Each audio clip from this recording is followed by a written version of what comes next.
guys, what's going on tonight on this Wednesday evening? This is the Club of the Man 1993, and we are here live for my live review of AEW Dynamite.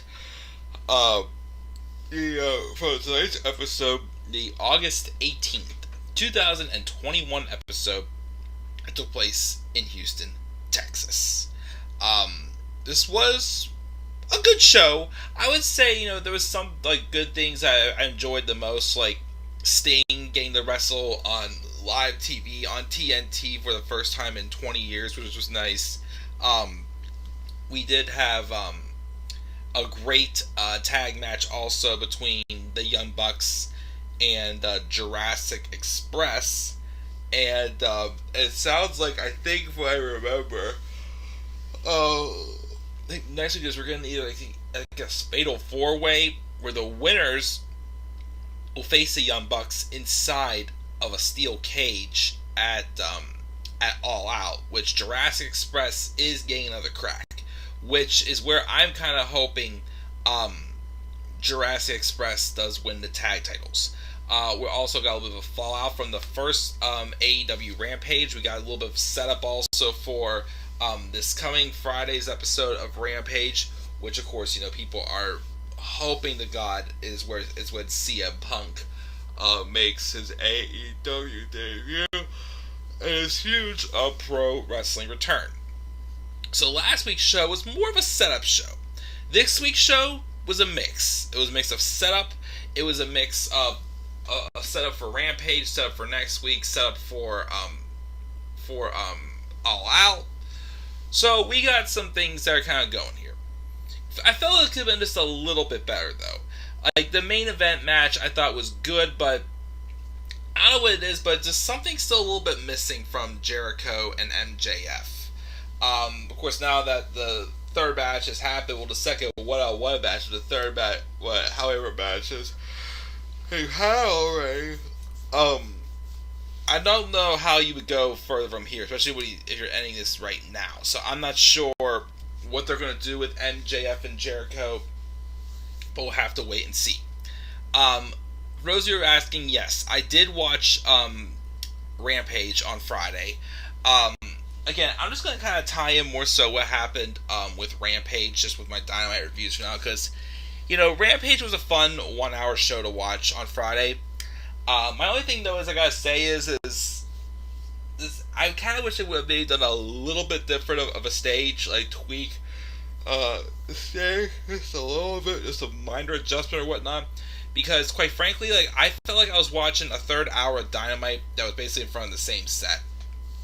I feel like, just changing the graphics to me isn't going to make me feel like it's a completely different show. It felt like it was the same show as Dynamite. Which is not, I wouldn't say the biggest problem, because I'm pretty sure, because I think Rampage will be much more watchable longer term than it was when, Raw and SmackDown had the same superstars on both shows. Now that, of course, AEW has two different weekly shows. I would like to see if Rampage can get set up as a little bit more unique and a little bit different than Dynamite is. But this past week on Rampage, though, we had Kenny Omega lose the TNA and the Impact World title to Christian Cage, which I was surprised. So now, of course, it's the story now that they're going with, and before I wasn't a big fan of them. Obviously having Christian Cage and Kenny Omega fight twice. But now that Christian's pulled off the surprise upset, this could be Christian Cage trying to take everything away from Kenny Omega by taking AEW World title. He still has the AAA title he retained against Kenny Omega, apparently.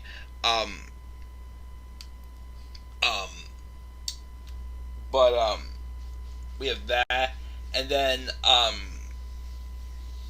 of course we had the main event, which was Dr. Britt Baker DMD versus Red Velvet, which again, Britt Baker literally got just a big reaction, of course, being in her hometown. But even if she wasn't here in Pittsburgh for her hometown, she's still getting big reaction everywhere she goes because she's a freaking star.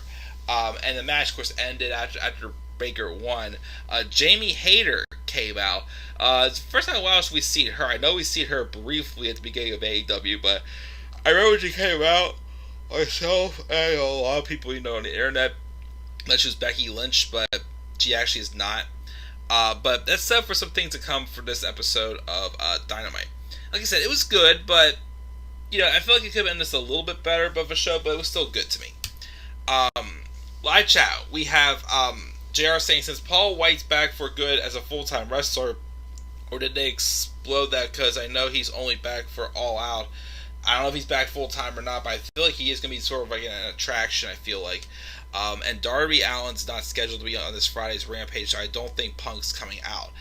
I mean, he wasn't advertised when they showed this thing, but he still could be, shown, there and like as a surprise or somewhat. I don't know. Like I said, we'll have to wait and see this Friday, because let me tell you something. The card they have set up for Friday is, fine, but it's not as good, of course, as last week's card. But like I said, if they pull the trigger, have Punk show up on Friday, it's gonna, definitely make up for it. So they're setting the bar kind of low for Punk's debut if it is supposed to happen. But let's really talk about the show, because I am tired and I gotta get to bed. We start out the show. We were having Jon Moxley and Eddie Kingston coming out for a match. But then 2.0, formerly known as Everrise from NXT, came out and attacked, and Danny Garcia joined in as they came through.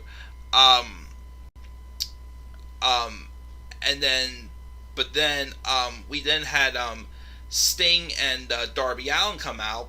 They came out for that brief tornado tag match, and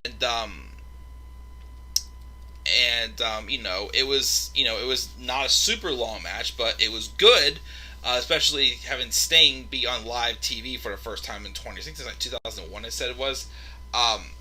There was a double power bomb that Sting was put through the table, but he popped back out and no-sold it, and hit a Scorpion Death Drop and takes out both members of Everrise. Stacks him up. It's a double Scorpion Deathlock, and he sits into it, and it was over as Sting and Darby Allin win with the Scorpion Deathlock from Sting on 2.0, which was, again, awesome for sure. We showed footage from, I think during the Dark Elevation recordings, Sammy Guevara proposed to his girlfriend Pam in the ring. And it's setting up for the match, it would be next, which should be Sammy Guevara versus Shawn Spears. They were mocking the engagement before the match, but they have a gift for Pam. They're going to make an honorary member of the Pinnacle for one night only, and he'll let her be on the top. The match happened with Spears and Guevara. It was very good. We had obviously again they did trash on Pam, who's Sammy Guevara's now fiance. But of course he countered back. I know he had some nice high elevated neck breaker he hit on Spears. He also hit an avalanche C4.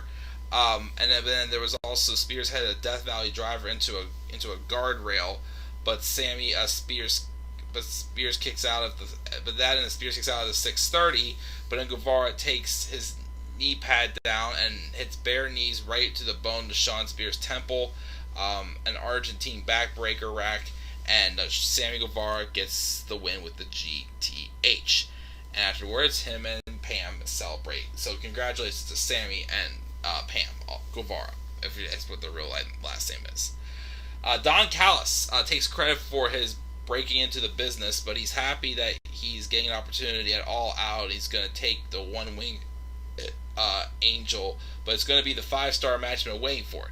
Nothing's changed. Callis is on top of the business, and Christian's still having matches and clawing his way to the top. Christian Cage says that Don Callis thinks he's in his head, but in fact he's deep down in Kenny Omega's head, and he knows he's going to take the thing he prizes the most, is the AEW World Title. And yeah, things never change. Don thinks he's the smartest guy in the room, but he is and always has been a carny piece of shit. Don Lambert was in the ring talking more trash about AEW before Lance Archer came out, but to attack Lambert again. But then it was a random beatdown from Scorpio Sky and Ethan Page. Again, Why are we going back and forth? Here's just one of my only little gripes in the show. Why are we going back and forth as always still with Scorpio Sky? I'm sorry, that's Scorpio Sky with Lance Archer and his dynamic. Drives me nuts when they do that. So I guess he's feuding now with Scorpio Sky and Ethan Page. Okay. Chris Jericho also has a backstage promo where he endures a labors with Jericho, but he's paid a price. He lays out some of the violence done to him before saying he survived and he's won and he's gotten the ultimate prize because tonight he's got MJF one-on-one. They may not have Judas the music or Judas the effect, but he does have the upper hand at the momentum and 5,000 friends of Jericho that are going to sing him to the ring. MJF is not able to stop him. He's not as good as he thinks, and is the night of Le Champion, and he's going to kick MJF's bitchy ass and beat him tonight. He calls him, he says, Jericho up, my jerk-off friend down. Then Jurassic Express's Jungle Boy and Luchasaurus have a great match with Matt and Nick Jackson of the Young Bucks. We had some great back and forth action there. And then during the match, besides the great action we got outside, we have Kenny Omega came down with a steel chair and lays out Marco's stunt. And then of course the Good Brothers was distracting the referee at this time. But then Christian Cage came down with a spear and fights Kenny Omega to the back. Jungle Boy's a brainbuster, but then Nick makes a save at the last fraction of a second. Theoretic Express, Nick makes a second save. And then they start fighting them off. But then Nick rolls through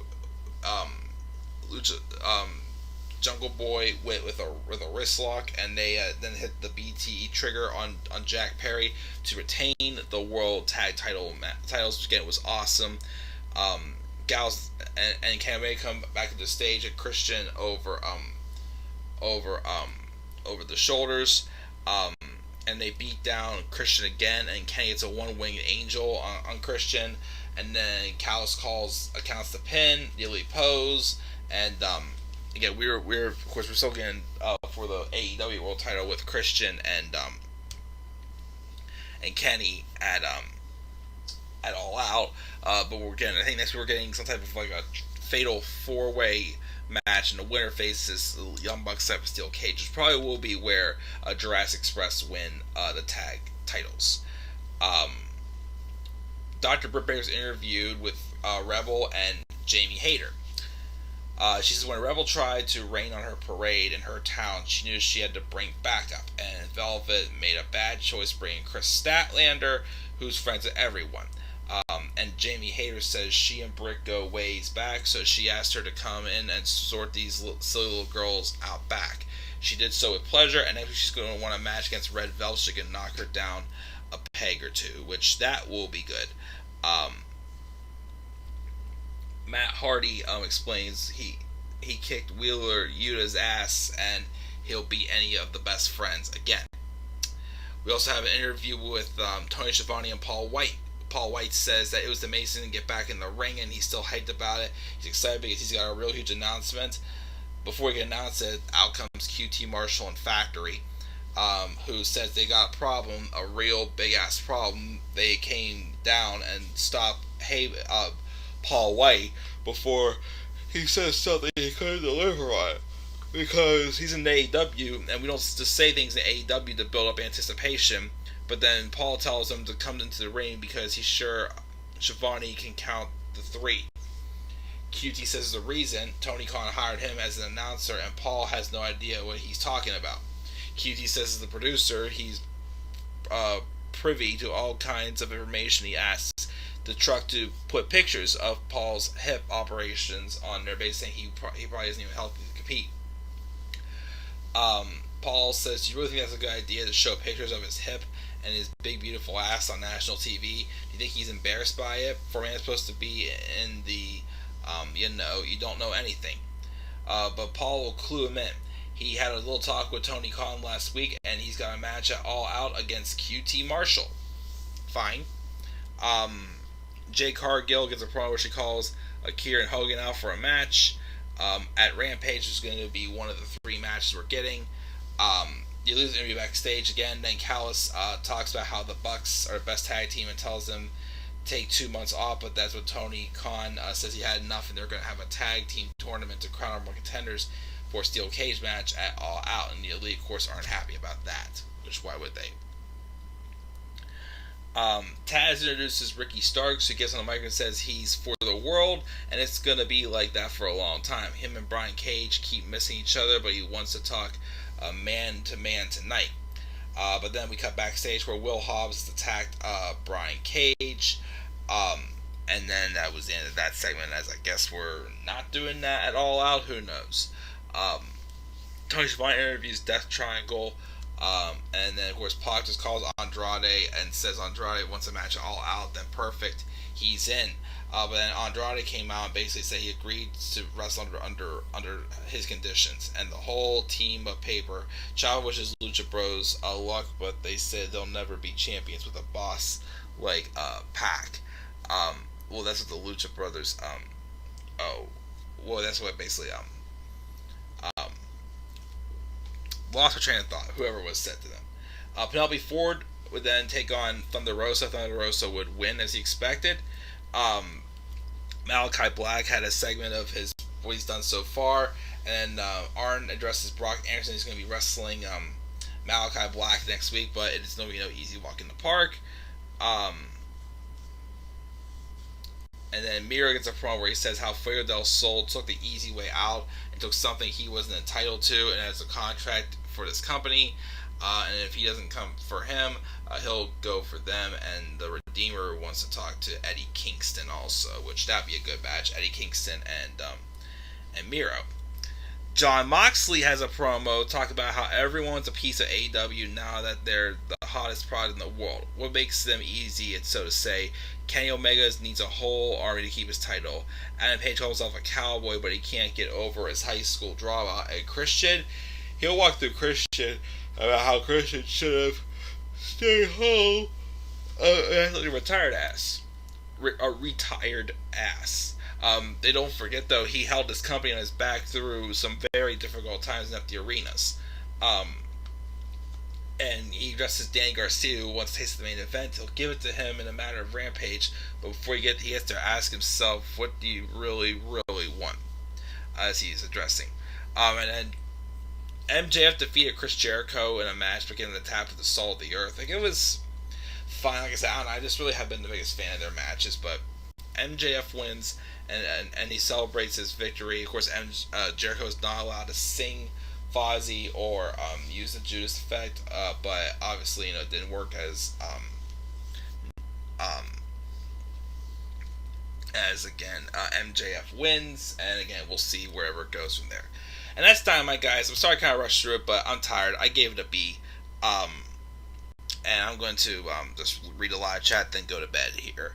Heard rumors that AEW has been in talks of having Daniel Bryan be at All Out. Good. You doing your preview for SummerSlam after SummerSlam? I already did my preview, so I'll have a review after SummerSlam. But I already did my preview. What's up, Tyler? This is not over with MJF and Jericho. I don't see what really is the point of going further with them. Mr. Mike Ruggiero, 1, 2, 3. Yes, that's me. With Deonna Purrazzo versus Britt Baker, an AEW Women's Champion, and the AEW Impact Women's title, which would be awesome. I agree. And Tyler gave the show a C. So, good stuff, guys. I'm tired. I want to head to bed now. I will be live tomorrow for both my NXT UK review and my NXT TakeOver 36 preview prediction review. So that's it, guys. Checking out, taking a shower, and going to bed. This is the Club Minutes 93. I'm going to catch y'all later, guys. Have a great rest of your night. Peace out, everybody.